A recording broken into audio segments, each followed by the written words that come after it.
کہہ رہے کیکڑے کا سوپ اور لابسٹر کے بارے میں بتا دیں۔ دیکھیں ہمارے فقہ حنفی میں امام اعظم رضی اللہ تعالیٰ عنہ کے نزدیک سمندری مخلوق میں صرف مچھلی جائز ہے، باقی سب حرام۔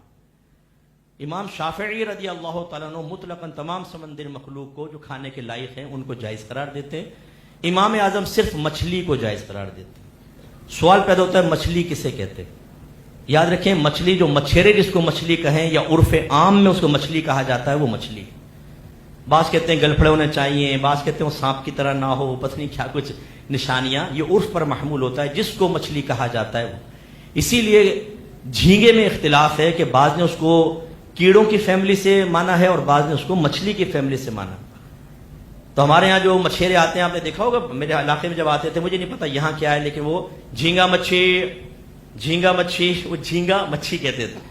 تو اس لیے اس میں علماء کا اختلاف ہوا، جو کہتے ہیں کہ یہ مچھلی کی قسم میں سے اور مچھلی جائز ہے وہ کہتے ہیں جھینگا کھانا جائز، اور جو اس کو کیڑوں کی فیملی سے مانتے ہیں وہ کہتے ہیں کیڑا ہے اور سمندری مخلوق میں مچھلی کے علاوہ کھانا ناجائز، سنت ہے ناجائز۔ جب اختلاف ہو جائے تو بچنا بہتر ہے، لیکن اگر کوئی کھائے گا تو گناہگار نہیں ہوگا کہ تائید علماء حاصل ہے۔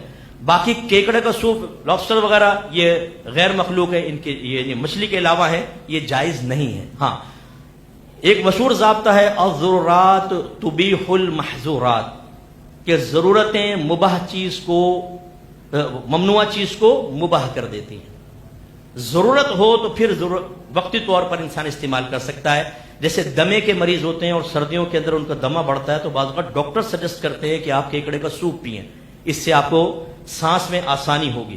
تو اگر کوئی ماہر ڈاکٹر خوف خدا رکھنے والا وہ سجیسٹ کرے گا تو اب یہ ضرورت میں آ جائے گا، ٹھیک ہے، تو ان کے لیے کیکڑے کا سوپ جائز ہوگا۔ یہ نہیں کہ ہم بھی پہنچ جائیں اپنے مضبوط پھیپڑوں کے ساتھ اور کیکڑے کا سوپ دبا کے پئیں اور لابسٹر کھائیں، یہ ہمارے لیے جائز نہیں ہوگا۔ ہمیں مچھلی تک اپنے آپ کو یا زیادہ سے زیادہ جھینگے تک اپنے آپ کو محدود رکھنا ہوگا۔